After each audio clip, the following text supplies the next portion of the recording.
How's it going today? I am tired. We have a change of scenery. So I want to talk about the next generation of creators are streamers. Streamers are the future. I worked within the streamer industry for a number of years, and I see how fast it's growing. People talk about the creator economy and influencers, TikTok, Instagram. The streamer industry is just using the social media platforms that we see as church, as tools to grow. And the amount of revenue that's being generated, the amount of attention that is being generated by the top streamers in that industry is astronomical, and they are just getting started.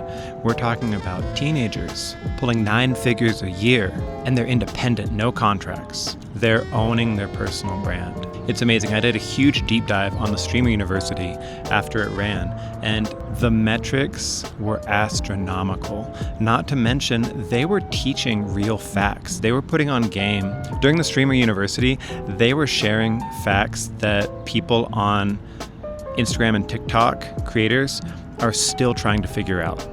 The clever ways of monetizing their personal brand and being strategic to how it's going to work in the long term is something that should be paid attention to.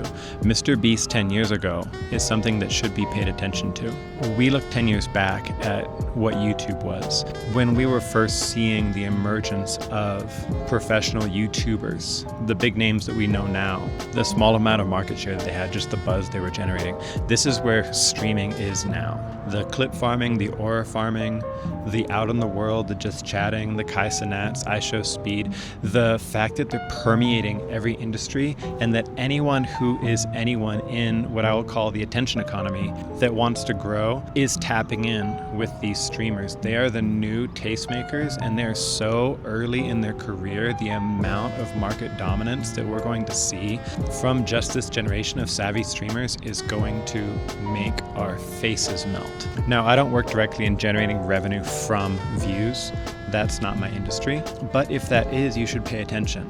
Influencers and content creators getting paid from TikTok, YouTube, Instagram by streams. When they're looking at the CPMs and they're like, oh, I made, X amount of money, X amount of $100 off of this reel that went viral or whatever, go look at the streamers. The streamers that are live streaming on Twitch, live streaming on Kick, multi-streaming on Twitch. The money that they're making combined is something that people aren't tapping into. The amount of money that these streamers are making, the amount of money that a big streamer is making by dual streaming on Twitch and YouTube, and then leaving that long form video up on YouTube to continue to generate AdSense revenue. I'm seeing big streamers make $100,000 consistently from one game stream, 4 or 5 hour stream. The amount of time that it takes for a content creator or cinematographer to produce long form content to go on YouTube, may it be a tutorial or may it be a short video, maybe they're telling a story or they're doing something like this. The amount of time that it takes me to produce just a 10-minute video for you guys, this guy's playing Fortnite. And when he's done, it's uploaded. And if he spent the time building the audience long enough, he's making 6 figures off that Fortnite stream. That's a lot of fucking money. So I believe that we're spending too much energy focusing on the hook, the algorithm, virality, getting followers, when the way to increase your personal brand is through visual touch points. To build parasocial strength, you want to have your face in front of people as much as possible, as many times as possible, for as long as possible. How can you compete posting 3, 4, 6 times a day on TikTok when there's a streamer streaming 8 hours a day, 6 days a week, and then just farming highlights from that? They're building big brands, and they're doing it quick, and some of them don't even realize how valuable of a brand they're building. I really do think that the streamer industry is something that we should really be paying attention to. I believe that there are so many things to learn, even if you don't want to jump on Twitch, even if you don't want to become a streamer. Look at how they're building their brand. Look at how they're structuring their content output, their rollout. How are they monetizing it? I don't just believe that these top streamers are going to be massive personal brands. I believe these top streamers are the new celebrities. They are the new Kardashians. They are the new tastemakers. And in the future, they will be the voice of influence. Traditional media is very influenced and corrupt. We're already seeing a lot of people stray away from that with trust. The power of the influence of Steve will do it. The amount of influence the top 1% of streamers has on hundreds of thousands of people, strong influence, trust, is quiet and deafening at the same time. I'm going to continue watching streamers critically. I have learned and I have pulled so many techniques from that industry and applied them other places. The research being made in the attention economy is happening in real time in the streamer world. It is bleeding edge tech. The speed in which you can do iterations and A/B testing when it's live is unmatched. And what surprises me so much is whenever I talk to somebody about streamers and about streaming Twitch, Kick, if they're not literally a streamer themselves, no one I talk to has any fucking clue who these people are. And they're pulling 9 figures a year, $100 million plus, with no contracts. I could give you some numbers, for example. So Alex Hormozi spends about $350,000 per month on content creation through his team, hiring guests, travel, spending, and that's for him, that's for his wife, that's for acquisition.com. All together, he spends about $350,000 per month. And that is his marketing strategy. He doesn't do traditional ad spend and commercials. He understands that fame is the most efficient business model. So you hear Alex Hormozi, wow, that's crazy, $350,000 a month. A month. He's spending $350,000 per month making fucking TikToks and Facebook videos. Now, there's a streamer, for perspective, there's a streamer named Neon, who in his genre, he's pretty big. He's not one of the largest, he's not the most liked, but he has a pretty big fan base, I would say. Now Neon pays $400,000 per month back into his community for outsourcing clip farming to his fan base. $400,000 a month on clip farming. This kid is spending more than Alex Hormozi spends on his entire business, reinvesting into his fame. Now, if that isn't something that makes you pay attention, then just quit now. These are big numbers. These are real celebrities. This is a huge industry. And I, for one, am paying attention. How are the buildings looking? It's looking pretty good, right?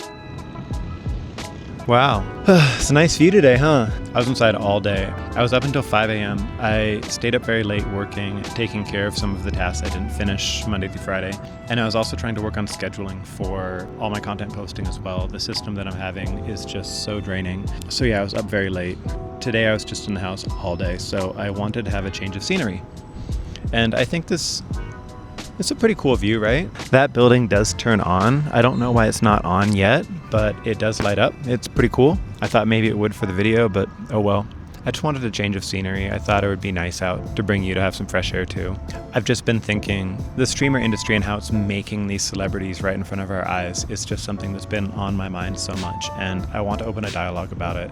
But as I said, the people that I know in the real world, they're not in touch with this. Something I'm hoping to accomplish as well with this 30-day challenge is I'm hoping to connect with other people on the same path as me, where we have kind of like the same aligned interests. As one man working hard can get so far, but 10, 50, 100 people, a community of people working towards the same goal with the same ideas and intentions, the speed in which we can solve problems, the speed in which we can find solutions, and the speed in which we can all help each other improve is magnitudes faster than the act of just one. So if any of this crazy rant resonates and it's something that you've been thinking about as well, or it's something you're interested in diving into deeper, just hit me up.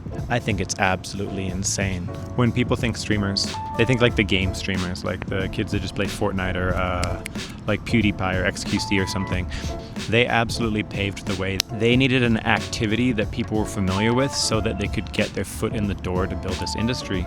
But this next generation doesn't need this thing anchoring them. They don't need to be doing anything. They are the draw themselves. And not having to depend on shit means you can grow. So we are going to see this next generation of live streamers absolutely eclipse what we defined as a successful creator. And why aren't we seeing them as influencers? Why aren't we seeing them on traditional social media with sponsored posts and things like that? You might think it's because they don't have a big enough following because they're not anybody, but it's the opposite. They're not doing it because it's not worth their time.